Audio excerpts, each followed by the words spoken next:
Kailian, ita ang mapaspasaran ti Nabara ken napudot a panawen dito Baguio City nang ipaay iti napatag a palagip ti City Health Services Office kadagiti residente kastamatan kadagiti turista tapno maliklikan dagiti agraira sakit tunggal napudot ti panawen.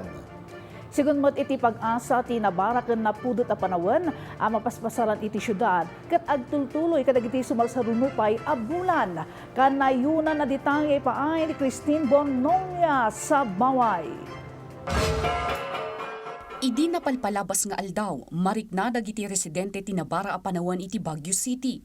Idila ang kalman nakapasar iti 28 degrees Celsius heat index, akangatuan nga heat index a nailista iti syudad. Sigun iti Baguio City Health Services Office, gapo iti mapaspasaran a Nabara a panawan, adadag iti sakit nga agraira kas ti waterborne ken foodborne diseases. Sigun iti CHSO tapno maliklikan dagitoy asaksakit, napatag iti panaginom ti danom ken tapno saan a ma-dehydrate. Kadagiti met natataengan liklikan nga agjaging manipod alas 10 ti agsapa aging ga alas 4 ti malam. I-monitor ti blood pressure ken rumwar agarama ti sunglasses, sunblock, payong ken daduma pay apang kontra iti init. We should be able to maintain our temperature, especially that we move from one place with aircon, then palalabas tayo no, na ang init-init.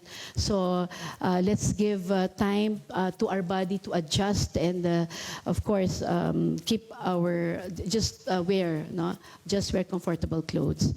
Avoid the sun no, from 10 o'clock to 4 p.m. We know that this gives the highest heat index, so iwasan po natin para hindi rin po tayo magkaroon ng sakit sa balat, mga allergic reactions, and also affecting our eyes.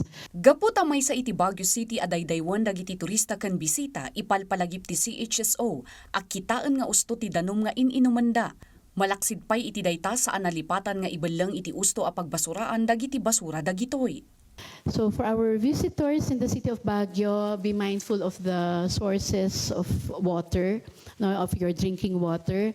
So of course we know that you want to enjoy the local culture and you are unsure of the supply of your water or any drink, any beverages. So it's better to take bottled water or properly purified water. Sigun iti pag-asa ti Kinabara ken kinapudot ti panawan ket mariknapay iti sumarsaruno a bulan. Christine Bornolia sa Baway para iti Pambansang TV iti Baro a Pilipinas.